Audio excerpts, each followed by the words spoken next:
Hola a todos los amigos de Filosofía Apuntes. Estamos a 2 de agosto del año 2023 con este apunte biográfico sobre Cristóbal Colón, una figura, por cierto, de la más importante.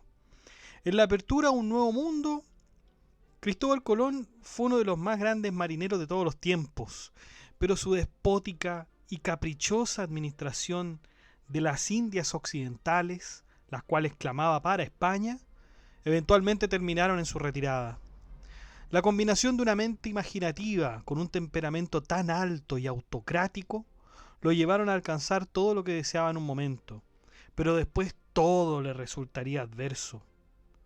Luego de un determinado viaje a las Indias, Colón fue apresado, encadenado y de vuelta a España después de pasar 6 años de su vida en lamentables intentos de ganar el esplendor y vastos territorios prometidos. Veamos entonces en estos siguientes apuntes de filosofía la vida de Cristóbal Colón.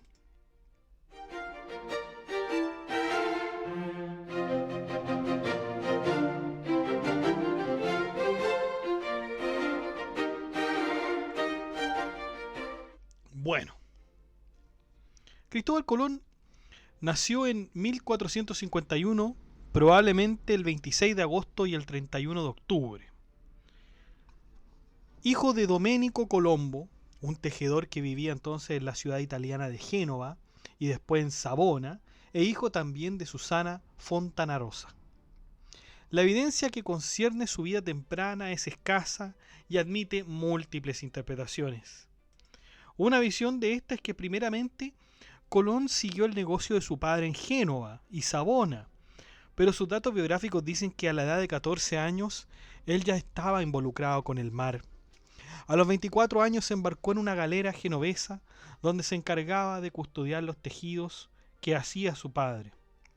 Fue en este viaje que Colón aprendió todo lo relacionado con la navegación a través de la observación del día a día de aquella nave.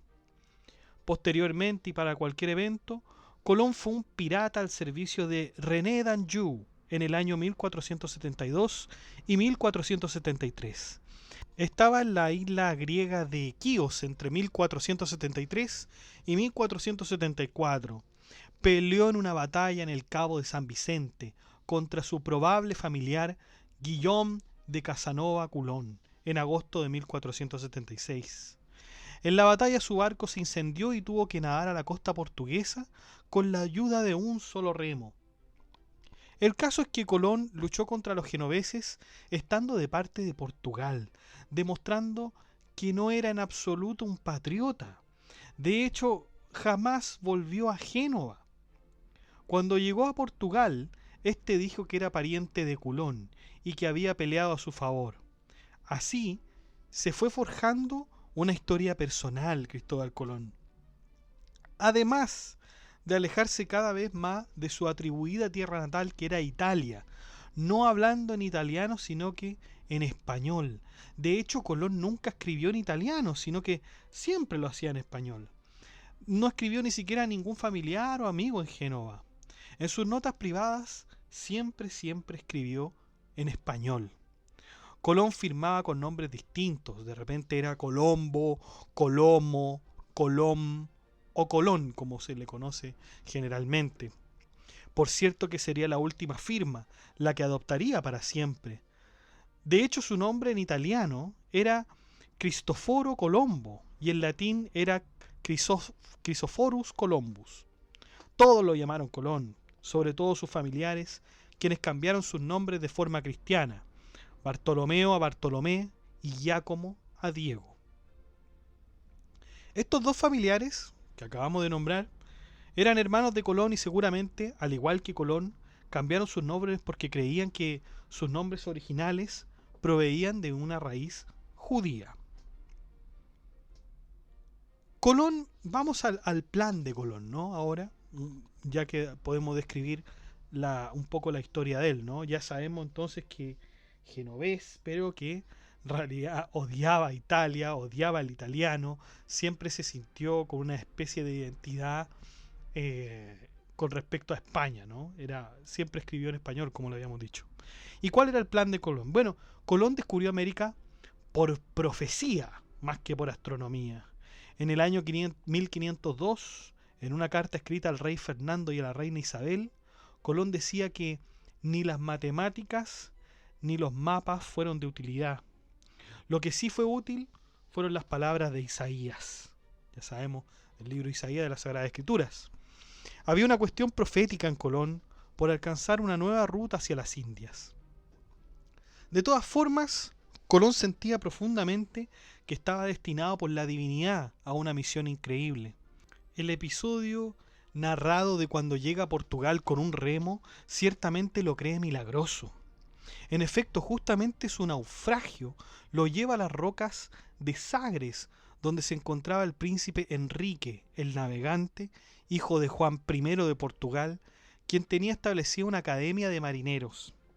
De hecho, entre los planes de Enrique estaba encontrar una ruta que lo llevara hacia las Indias, ya que la ruta principal estaba obstaculizada por los musulmanes que habían tomado Constantinopla.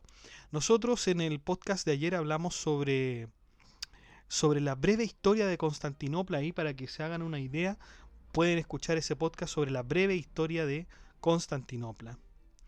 La idea para llegar a las Indias era bordeando las costas de África por el oeste y así sucesivamente llegar al este y a las Indias. Era una tarea, por cierto, que muy complicada. O sea, si ustedes ven en un mapa, ven Portugal, ustedes ubican Portugal. Claro, antes era muy fácil la ruta de las Indias, porque como Constantinopla, digamos, recibía a gente y era multicultural, etcétera, no había ningún problema y era una gran fuente de abastecimiento. El tema es que ahora está tomada por los musulmanes. Y como se prohibió el paso, ¿no es cierto? Se les prohibió el paso, tuvieron que encontrar otra ruta. Y esta ruta, lamentablemente, tendrían que hacerla por el oeste, es decir, desde Portugal. Si ustedes tienen un mapa ahí, un mapa mundi, van viendo que salimos de Portugal, vamos hacia el sur, cada vez más hacia el sur, y vamos bordeando la costa de África hasta llegar a las Indias. Realmente era una tarea que por supuesto que iba a costar mucho dinero, ¿no? Pero veamos lo que pasa. En el año 1470, Alfonso V de Portugal nombra a su hijo Juan como rey, quien sería conocido como Juan II de Portugal. Él sería el jefe de las expediciones y descubrimiento del país. Un día, el canónigo Fernão Martins le habló sobre la posibilidad de llegar a las Indias dirigiéndose hacia el poniente, teoría que había oído de Paolo del Pozzo Toscanelli, que era un físico y matemático muy famoso de la época. Para Toscanelli era mucho mejor llegar a las Indias por el oeste que bordeando la costa africana. Es decir, la idea de este físico y matemático era lisa y llanamente dirigirse hacia el oeste y llegar tan al oeste que, claro, como íbamos bordeando de alguna manera la tierra, llegaríamos de todas maneras a las Indias por el este, ¿no? Entonces era cosa de dirigirse solamente hacia el oeste en línea recta. Portugal fue el país occidental conocido por ser lugar de marineros. Desde que los portugueses descubrieron Madeira, el Cabo Bojador en la costa atlántica de África, y además de alcanzar el trópico de Cáncer, el país se convirtió en un atractivo para todos los hombres del mar. Después de llegar a Portugal, Colón se embarcó para llegar a Islandia y durante este viaje ya pensaba viajar a Cathay. ¿Qué es Cathay? Cathay era como se le denominaba a China antes. En esos tiempos se le denominaba Cathay. En el año 1478, Colón se casaría con Filipa Perestrelo Emonitz, un miembro de una de las primeras familias de Portugal. Por este matrimonio, Colón tuvo un hijo, que fue llamado Diego, nacido en el año 1479 o en el 1480. Él entonces se asentó por un tiempo en la isla de Porto Santo, en las Islas Madeira, de la cual su cuñado había heredado la capitanía. Desde esta base, Colón adquirió una notable experiencia marítima en el sur del Atlántico. Cuando Colón vuelve a Lisboa, el rey Juan II gobernaba el año 1481 por ahí, y el mismo año donde muere su esposa Filipa, dejándola a Diego. Juan II se interesó enormemente por las ideas de Enrique el Navegante y siguió sus ideas sobre bordear la costa de África, la que después de algunos años resultó realmente exitosa. Por contraste, entonces rechazó totalmente la idea de Toscanelli y con mucha razón rechazaría las de Colón, que tenían los siguientes puntos. Fíjense, estas son las ideas que planteaba Colón. En primer lugar, Colón decía, la Tierra es redonda. En segundo lugar decía, la distancia entre el borde del oeste, es decir, España, y el este, la India, es muy larga por tierra. En tercer lugar, por lo tanto, la distancia entre el borde del oeste, que era España, y del este, que es India, es muy corta por mar. En cuarto lugar, la longitud del grado es de 56 millas. Bueno, este planteamiento que hizo Colón, el rey lo rechazó. Rechazó todas estas ideas. Y este rechazo se dio en el año 1484. Por lo tanto, Colón ya no podía tener la aprobación de Portugal, ¿no es cierto? Ya la habían rechazado, o sea, imagínense, ya habían rechazado la idea de Toscanelli, que pareciera ser que hubiese sido la más razonable también, o sea, aparte de bordear la costa de África, ¿no? Se dice que esta imagen de Colón presentando los planes a los reyes católicos en Portugal sobre que la tierra era redonda y que ellos, bueno, se ríen de Colón por decir que la tierra era redonda porque ellos creían que la tierra en realidad era plana. Se dice que es un mito. Se dice que es un mito porque hay algo de razón, porque en el sentido de que la tierra era redonda ya se sabía hace mucho antes. Se sabía con Aristóteles, se sabía con, incluso podemos ir mucho más atrás también. Nosotros hemos visto en el blog también a Ptolomeo, Claudio Ptolomeo, que también él nuevamente hace la demostración de que la Tierra es redonda, etcétera. Entonces ya se sabía intelectualmente que la Tierra era redonda. Cristóbal Colón no es que tuviese que demostrar que la Tierra era redonda, porque eso ya estaba demostrado. Por lo tanto, se dice que esto de que, digamos, Colón dijo, no, es que la Tierra es redonda y todo eso, se dice que es un mito. Otros dicen que no, que esto fue efectivamente cierto. Que fue efectivamente cierto. Hay algunas biografías del siglo XIX que así lo demuestran. Y que de hecho, ¿por qué entonces se pensaba de esa manera si ya se había dicho que la Tierra era redonda por todos estos filósofos? Porque se decía que los reyes de Portugal tenían una ignorancia enorme y que de verdad creían que yendo hacia el horizonte se iban a caer los barcos o todo se iba a un abismo, etcétera. Entonces esas dos posturas. Hay otra postura quizás más realista que era de la que Cristóbal Colón presenta todo su plan y los reyes, digamos, el rey de Portugal o los reyes católicos que estaban presentes ahí, encontraron tan costoso su plan, tan idealista, quizás tan imposible de realizar, que lo rechazaron por eso. No lo rechazaron simplemente porque la Tierra era redonda. Pero bueno, ahí hay múltiples teorías. Tenemos que ver de alguna manera. Tenemos que considerarlo todo, creo yo. Porque estas cosas quizás nunca se sepan. ¿Ya? Por lo tanto, yo creo que es mejor tener todas las posibilidades. Bueno, fue rechazada la cuestión. O sea, en 1484 las ideas de Colón fueron rechazadas. Por lo tanto, Colón tuvo que buscar aprobación de España, pidiendo ayuda al duque de Medina Sidonia, quien no estaba interesado. Luego buscó la aceptación del conde de Medina, quien en un principio parecía aceptarlo, pero luego dedujo que era una empresa muy grande y quizás debería pedírselo al rey y a la reina de España. Fue allá Colón. La reina dejó la materia a su contador. Eventualmente Colón fue concedido de tener una audiencia con la reina Isabel y el rey Fernando en la primavera de 1486. Ambos constituyeron una comisión de expertos marineros para evaluar la propuesta de Colón. Esta comisión estaba formada por el confesor de la reina, Hernando de Talavera, entonces obispo de Ávila, quien le hizo esperar por 4 años. Colón iba y venía de la corte del rey por 4 largos años hasta que conoció a Diego de Daza, un profesor universitario que creyó en él y lo apoyó con una gran suma de dinero. En el año 1489 a Colón le fue asegurado un alojamiento y alimentación por los viajes que realizaba a la corte. Conoció también a Beatriz Enríquez, con quien se casaría y tendrían un hijo que se llamaría Fernando Colón. Finalmente, en el año 1490, Colón recibiría la respuesta de la comisión que lamentablemente no le fue favorable. No obstante, el rey y la reina tuvieron fe en él.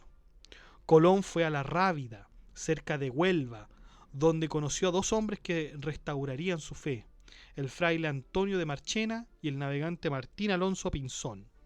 Pinzón le dijo que en Roma habían hablado sobre tierras que siguen sin ser descubiertas, y Colón le preguntó si quería ser su compañero de viajes para descubrirlas, a lo que Pinzón aceptó. La evidencia sugiere que Marchena logró que la corte llamara nuevamente a Colón, no para discutir el plan, sino que para ver la suma del mismo en dinero. Pero era exorbitante. Sin embargo, se le concederían los siguientes títulos: caballero, gran almirante, virrey y el 10% de las transacciones en su almirantazgo. Bien se podría dudar el porqué de concesiones tan importantes a Colón. Por un lado tenía fe de que pudiera hacer grandes hallazgos y descubrimientos, pero por otro, si Colón no llegaba a realizarlos, en realidad los reyes no perderían nada. Vamos con el primer viaje. Gracias a la iniciativa de su propio amigo Pinzón, todos los obstáculos y la inercia de la empresa oficial se esfumaron. Colón estaba listo para navegar con su Marigalante, que era una especie de barco, ¿no es cierto? Una embarcación tipo galeón, que más tarde se llamaría oficialmente Santa María, y 2 carabelas que serían la Pinta y la Niña. Típico, ¿ah? La Pinta, la Niña, la Santa María. La Santa María era una embarcación de 36 metros, 200 toneladas, 39 hombres. Característica, era la más lenta de las 3. La Pinta era de 6 metros 60, 60 toneladas, 24 hombres, y era la más rápida. Mientras que por otro lado teníamos la Niña, de 20 metros, 50 toneladas, 26 hombres, y era la carabela capitana. El 3 de agosto de 1492, media hora antes de que saliera el sol, la pequeña flota salió del puerto de Palos, España. El 12 de agosto del mismo año llegaron a las Islas Canarias, donde se quedaron hasta el 6 de septiembre, y ahí zarparon. Para el día 9 de septiembre, la Tierra ya había desaparecido detrás de ellos. El día 13 de septiembre observó que la relación del polo norte al polo sur cambiaba de oposición al observador. Un mes entero pasaron en alternación de buen y mal clima. El 25 de septiembre Colón dudó de la situación y pidió ayuda a Pinzón, quien decía haber visto algo al suroeste. Colón giró hacia esa dirección, pero dicha tierra desapareció. Fue una ilusión. Esto generó discusiones entre Colón y Pinzón, por lo que el almirante ignoró a su amigo por un tiempo. Finalmente, Colón se tragaría su orgullo y haría caso a la recomendación de Pinzón de seguir al suroeste. El 12 de octubre, uno de los tripulantes llamado Juan Rodríguez Bermejo anunció que frente a la proa de la Niña había visto tierra. El típico, ¿no es cierto?, grito de tierra a la vista, el 12 de octubre. En el atardecer, una tierra virginal y hermosa aparecía a la vista y al deleite de los españoles. Con 2 de sus capitanes y los oficiales que lo acompañaron en la expedición, Colón llegaba a las costas izando la bandera. Tomó posesión de la tierra en nombre de Fernando e Isabel. Era la tierra de Guanajaní, que era una de las islas de las Bahamas, la cual los españoles rebautizaron como San Salvador. Esta era la pista que tenía Colón, pues estaba convencido Colón de que isla en isla, ¿sí?, de que si iba en isla, se encontraría con Zipango. ¿Qué era Zipango? Japón. Estaba convencido de que iba a encontrarse con Japón. Pero fíjense a lo que hemos dicho, o sea, se encontraba en una isla de las Bahamas. ¿Cómo iba a estar en Japón? ¿Cómo iba a estar en Japón? Bueno, eso obviamente lo podemos decir ahora, pero Colón tenía esa confusión, ¿no? Colón comenzó a cristianizar la isla poniendo cruces por todos lados. Observó que los habitantes tenían costumbres muy extrañas, como el canibalismo.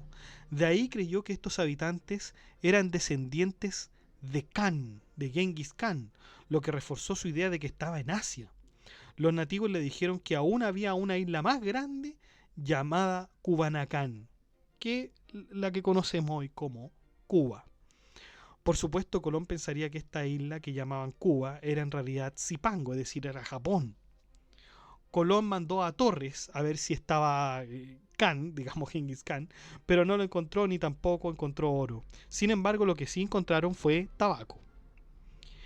Finalmente, el 28 de octubre de 1492, Colón llega a Zipango, calculando que más al oeste debiera estar Catay, China. Sin embargo, como no encontró riqueza, Colón bautizó la isla con el nombre de Juan, en honor al príncipe de los reyes católicos, y dejó la isla. El 21 de noviembre, Pinzón fue con la Pinta a navegar, desvaneciéndose ante un fuerte viento. Colón comienza a preocuparse, pues pensaba que Pinzón había ido a España a quedarse con toda la gloria. En busca de esta nave, Colón sorpresivamente llegó a Haití, por la belleza que tenía aquella tierra. Colón la bautizó la Española. Por otro lado, la Santa María había quedado destrozada con el viaje el 25 de diciembre de 1492. Se estableció en una villa de la isla, la cual nombró Villa de la Navidad, y escogió 38 hombres para que se quedaran bajo el mando de Diego de Arana, un pariente de Beatriz.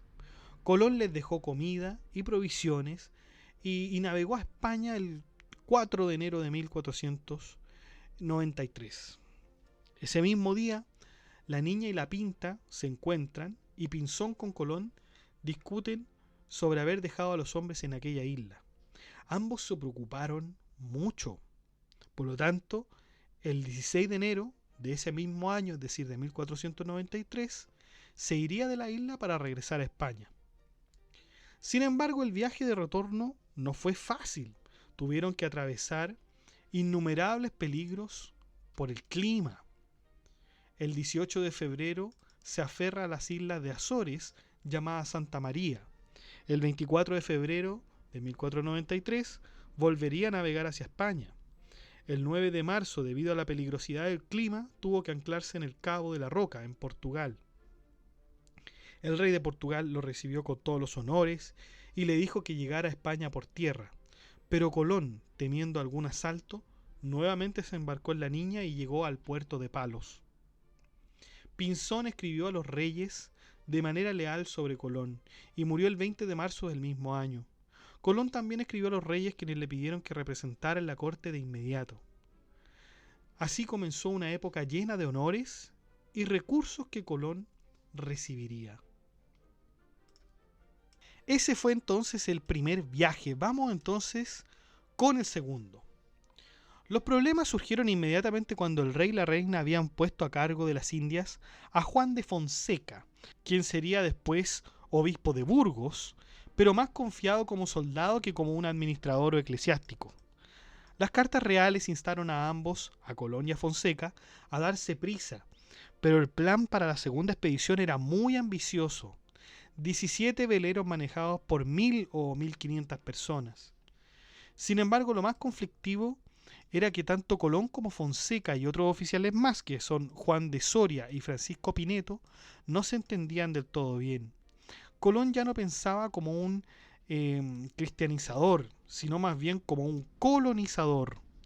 Desarrollar, poblar tierras, ese era el objetivo directo de Colón. Los reyes pensaban que la cristianización era lo más importante, además de dar un buen trato hacia los indios. La flota salió de Cádiz el 25 de septiembre del año 1493. Se escogió la ruta suroeste para llegar a María Galante, luego al siguiente día descubrir las Islas Guadalupe y más tarde Puerto Rico. Colón estaba muy preocupado por los hombres que había dejado en la Española, que era Haití, acuérdense. Pero al llegar allá, constató algo terrible. Sus hombres habían sido masacrados por los jefes indios del lugar.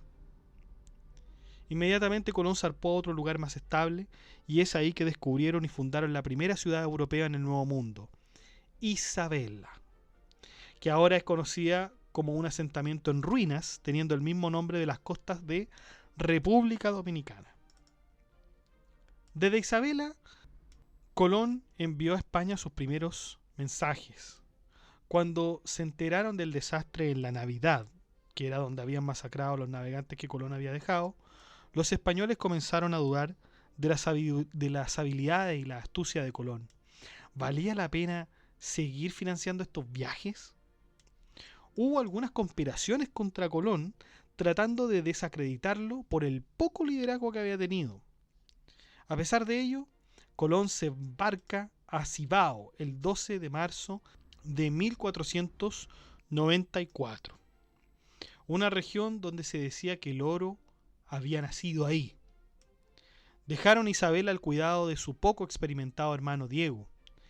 Llegando a Cibao, Cibao era Cuba, fundó Santo Tomás, un asentamiento con un fuerte donde además dejó 56 hombres bajo el comando de un capitán catalán llamado Mosen Pedro Margarita. En su regreso a Isabela, la comida del barco se había podrido y los hombres de Colón estaban hambrientos y enfadados. Colón los hizo trabajar en un molino para que pudieran obtener comida, y los que se rehusaban serían castigados. El fray catalán Bernardo Buil, que lo acompañaba, le advirtió que no fuera tan duro con los hombres. Colón deja a Isabela nuevamente con Diego y unos pocos hombres más. Queriendo partir a Cibao, un indio convertido le advirtió de otra isla que se encontraba al sur, y esta isla sería Jamaica, la que Colón fundó como Santiago. Colón caería enfermo, tanto así que de hecho estaba cerca de la muerte. Su hermano Bartolomé tuvo que estar a cargo con el título de adelantado. El fray Bernardo Buil se dirigió a España quejándose de todas aquellas cosas de las que había experimentado con Colón. Colón y Bartolomé dejaron Isabela el 24 de marzo de 1495 para pacificar a los nativos. De hecho, la idea era tomar los prisioneros para justificar que podía esclavizarlos. Después de que los nativos fueron derrotados y sometidos, Colón envió sus mensajes con Antonio Torres de vuelta a España con un reporte, junto con su hermano Diego y 500 prisioneros. Los prisioneros llegaron justamente cuando Buil ya había esparcido los malos rumores sobre Colón y sus hermanos. Cuando Juan de Aguado, enviado por el rey y la reina de España a reportar la situación, llegó a la Española y se sorprendió al ver que los nativos estaban en condición de rebelión contra Colón, ya que éste les había forzado a pagar un impuesto al oro. Un duelo de jurisdicciones comenzó entre Aguado y Colón, que duró al menos 5 meses, donde el propio virrey, es decir, Colón, se vio totalmente humillado. Finalmente Colón se rinde y deja a Bartolomé como gobernador y a Diego como su sustituto, mientras que él se fue para España en marzo de 1496 en una de las carabelas que tenía Aguado. Llegaría a Cádiz el 11 de junio. Vamos entonces con el tercer viaje de Colón. Colón quiso llegar en hábito franciscano como una protección ante cualquier humillación. Dejó enseguida Sevilla y Burgos. Sus adversarios tenían toda la atención del rey y la reina, pero en junio recibió una carta real de bienvenida. Preparó un memorándum para la futura organización de las Indias. Ganó en las discusiones frente a sus adversarios y mantuvo todos sus privilegios, además de que algunos también se incrementaron. De hecho, fue autorizado para poblar la Española nuevamente con convictos. El tercer viaje, eso sí, tuvo dificultades financieras. El 30 de mayo del año 1498 zarparon de Sanlúcar con 6 barcos llevando 200 hombres, excluyendo a marinos. El 19 de junio Colón llegó a Gomera, en las Islas Canarias, donde rescató algunos barcos españoles de un corsario francés. Entonces decidió que enviaría 3 barcos a su hermano y navegarían al suroeste con los otros 3. Con uno de los barcos y 2 carabelas, dejó Gomera el 21 de junio de 1498, llegando a las islas de Cabo Verde.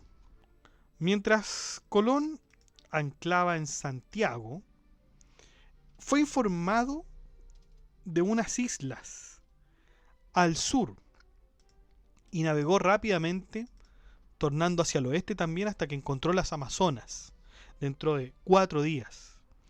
Por el 28 de julio, su curso fue paralelo al continente para encontrarse con una isla coronada por 3 cumbres.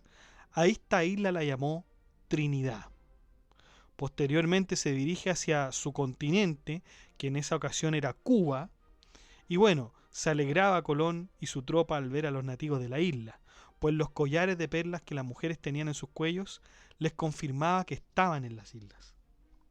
Cuando Colón llegó a la Española, se encontró con Francisco Roldán, a quien había posicionado como jefe de la Isabela. Como un rebelde con 70 seguidores, en contra de los hermanos de Colón en Saragua, suroeste de la Española, Roldán tenía muchísimos seguidores, incluyendo a la gente de la isla como Guarione. Se adueñó de las 3 carabelas enviadas por Colón desde Canarias y conquistó gran parte de la tripulación con la promesa de oro, mujeres y esclavos. Colón se vio obligado a pactar con Roldán el cargo de alcalde de la ciudad, y en efecto, Roldán se convertiría en el nuevo alcalde. Las cosas empeoraron aún más cuando llegó Alonso de Ojeda, quien venía de España con 4 carabelas a establecer su dominio. De hecho, Ojeda quiso alinearse con Roldán, pero este último lo rechazó y los 3 pelearon por la supremacía. Finalmente Ojeda deja el territorio en el año 1500, no sin llevarse unos cuantos esclavos para luego venderlos en Cádiz. Las razones que tuvo Ojeda para llegar hasta la isla fue porque había escuchado que Colón había descubierto perlas en el nuevo continente. Colón trató de justificarse frente a todos aquellos enemigos que iniciaban una difamación masiva a sus conquistas y descubrimientos. Sin embargo, los reyes ya tenían suficiente de las explicaciones de Colón. De hecho, los mismos reyes decían en esos tiempos: Colón es un buen almirante, pero un mal gobernador. Colón les pidió a los reyes que enviaran un administrador de justicia que él mismo pagaría. En efecto, este sería Francisco de Bobadilla, un administrador que resultará ser el nuevo gobernador que expulsaría a Colón de vuelta a España y luego se apoderaría de la Española. El desenlace fue que Bobadilla llegaba a la Española, donde solo se encontraba Diego Colón, pues su hermano Cristóbal estaba en la Concepción reduciendo a sus enemigos cristianos. Bobadilla le dijo a Diego que entregara a todos sus esclavos, pero Diego le dijo que no podía hacer eso hasta que llegara el almirante, es decir, Colón. Bobadilla insistió al día siguiente y Diego le daría la misma respuesta. Como Bobadilla tenía un escribano, este le hizo leer cartas que llevaba Bobadilla para que Diego las escuchara. En estas se leía que todas las riquezas, fortalezas, armas y bastimentos eran de Bobadilla, pero Diego rechazó, escuchar estas explicaciones. Y Bobadilla, ya no encontrando más opciones, organizó un grupo de hombres y tomaron el poder por la fuerza. Colón y sus hermanos fueron apresados. Los reyes fueron muy acogedores y generosos con Colón. Ambos no estaban de acuerdo con los métodos de Bobadilla, pero sí estuvieron de acuerdo en que él manejara la situación. Desde ahora en adelante a Colón le quedaría prohibido buscar oro en el Nuevo Mundo. Colón quedaría totalmente desplazado, pero su interés luego tornaría en otros planes ambiciosos: la liberación de Jerusalén por España. Todos los futuros descubrimientos y riquezas que él podría haber tenido, ahora lo tenían otros marineros, y esto le haría escribir a Colón amargamente.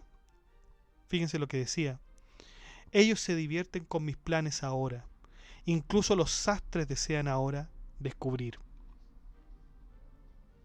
Sin embargo, sería imposible que Colón pudiera navegar nuevamente para encontrar nuevas tierras. Último viaje. Nicolás de Obando se posicionó como gobernador para suceder a Bobadilla navegando a la Española desde Sanlúcar el 13 de febrero de 1502, al comando de 32 barcos, 2.500 hombres y 12 frailes franciscanos. Fue Obando quien llevó las órdenes de recuperar a Colón la propiedad confiscada por Bobadilla. Unos pocos meses antes, en octubre de 1501, Colón había estado confiado lo suficiente como para ir a Sevilla para preparar su cuarta expedición. Compró 4 barcos de 50 a 60 toneladas, las cuales pensó que eran las de mejor tamaño para el descubrimiento, y luego seleccionó a 146 hombres. Dejó a su hijo Diego como representante de él en la corte, y luego tomaría a su pequeño hijo Fernando con él. En mayo del mismo año, cruzó las Islas Canarias y posteriormente, el 15 de junio de 1502, descubrió una isla cuyo nombre fundó como Marininó, una de las Antillas Menores. Pocos días después, navegó derechamente a Santo Domingo. Obando rechazó su admisión y por lo tanto Colón tuvo que ir a Puerto Hermoso, que estaba a 16 leguas al oeste, donde se refugió contra una tormenta. Desde ahí trató de hacer pretextos para desobedecer las órdenes reales, pero la razón era su terca desconfianza a presentarse ante la autoridad. Pero era natural que él debiera considerar aquellas tierras que él había descubierto.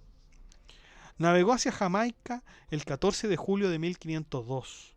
Superó un motín de sus propios hombres. Navegó hacia la costa de Honduras y llegó al Cabo Gracias a Dios el 14 de septiembre del mismo año. Así se llama el cabo, ¿no? Gracias a Dios. Cabo Gracias a Dios. Sus hombres nuevamente se amotinaron, pero él los dejó en la isla y navegó. En esos momentos escribiría al rey y la reina de España. Desde ahí, es decir, desde Cabo Gracias a Dios, hasta el río Ganges son 10 días. Después de una difícil navegación en 1503, llegaron a Veragua. Lamentablemente la ambición de poder y riquezas que tenían aquellos que acompañaban a Colón hicieron que las tribus locales se enfrentaran a muerte con ellos. Hubo varias bajas, además de prisioneros por parte de los nativos. Debido a esta hostilidad, tuvieron que viajar nuevamente. El 13 de mayo de 1503, Colón estaba en Mango, es decir, Panamá. Pero después de muchas tormentas, motines y estrechos escapes, Colón se vio en muy malas condiciones. El 23 de junio en Jamaica, lugar donde escribió una carta contándole al rey y a la reina sobre todos sus descubrimientos y peligros. Dijo que tantas fueron las dificultades que enviaría a Obando una carta para que lo ayudara con la insubordinación. 2 carabelas llegarían en la primavera del 28 de junio de 1504, y debido a su pésima condición, Colón tuvo que ser llevado a Sevilla. El 26 de noviembre de 1504, la reina Isabel muere. Colón esperaba que ella pudiera proveerle de las tierras que descubrió en las Indias, pero sus esperanzas se vieron frustradas. Sin embargo, el rey Fernando estuvo dispuesto a ayudarlo luego de que Colón escribiera en sus memorias todos los datos que había obtenido de su descubrimiento. A pesar de que Colón quería con todas sus fuerzas ser gobernador de las Indias, el monarca no le concedió aquel título. Finalmente, la salud de Colón fue de mal en peor. Dictó sus memorias en Valladolid el 19 de mayo de 1506 y murió 2 días después. Después de la ceremonia del funeral en Valladolid, los restos de Colón fueron transferidos al monasterio de Santa María de las Cuevas en Sevilla en el año 1513. Los hijos de su hijo Diego también tuvieron el mismo destino. Exhumado en 1542, ambos cuerpos fueron tomados a la española y fueron enterrados en la Catedral de Santo Domingo. Y ahí termina la historia de Cristóbal Colón, 1451 a 1506.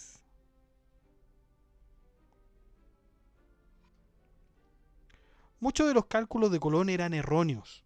Pensaba que la Tierra tenía un diámetro más pequeño que en la realidad. Trató de someter a los nativos y quedarse con sus tierras, pero le fue imposible. Se dice que Colón murió creyendo que lo que había descubierto eran las Indias y no un nuevo mundo. Pero otras fuentes indican que mediante las cartas que escribía, Colón ya sabía que lo que había descubierto era un nuevo mundo. Para todos los efectos, al nuevo mundo se le puso el nombre de América, pues fue Américo Vespucio quien advirtió que las Indias descubiertas por Colón eran un nuevo mundo y no el continente conocido. Esas cosas sobre Colón es muy poco probable que las sepamos. Pero a mí me parece muy curioso que Colón haya llegado a Cuba. A Cuba la tenía como Japón, y a las islas que estaban más al oeste las tenía como si fuera China, ¿no es cierto? Se dice que los reyes realmente no tuvieron ninguna fe, como habíamos dicho, no tenían nada que perder con respecto a este viaje de Colón. Por cierto que la empresa de Colón fue una empresa que tuvo un carácter privado. Se financió, digamos, particularmente, el rey de España no le aportó, digamos, un capital, sino que solamente se encargarían, si es que esto se cumplía, de darle los títulos, de organizar, vigilar la administración de los nuevos territorios. Por cierto que los reyes estaban más preocupados de cristianizar que de colonizar en ese sentido, ¿ya? Por lo tanto, esto fue una empresa privada. Ahora, claro, se hizo por medio de un documento jurídico que serían las capitulaciones, las conocidas capitulaciones de Santa Fe, escritas por los reyes católicos, para verificar los acuerdos que se habían alcanzado luego de la expedición de Colón. Entonces, claro, todo esto resulta en que sí se había descubierto, al parecer, un nuevo continente, un nuevo mundo que tenía, bueno, sus características y sus propios recursos. Ahora, claro, esto lo que va a desencadenar va a tener tremendas consecuencias, tremendos efectos que vamos a ver y que van a ser analizados por los filósofos de aquel tiempo, por los historiadores, etcétera. Esta ha sido entonces, chicos, la vida de Cristóbal Colón.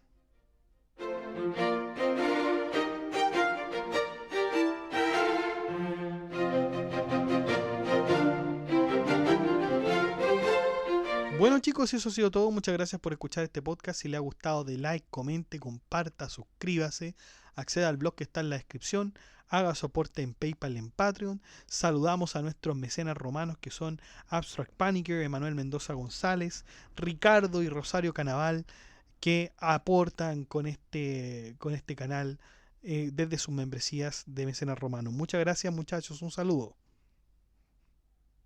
También saludamos a nuestro mecena medieval que es Cap Welther, que colabora con su membresía ya hace un buen tiempo, ¿no? Un buen tiempo. Así que muchas gracias, te mando un saludo también, Cap Welther, y te agradezco mucho por tu contribución. Usted también puede ser miembro de Filosofía Apuntes inscribiéndose en las membresías que aparecen debajo de cada video en el botón unirse. Son 4 membresías con distintos precios. Ahí usted elige el que más le acomode. Y si no, por medio del botón gracias, usted puede dar la suma de dinero que usted estime conveniente. Muchas gracias, que esté muy bien, cuídense. Chao.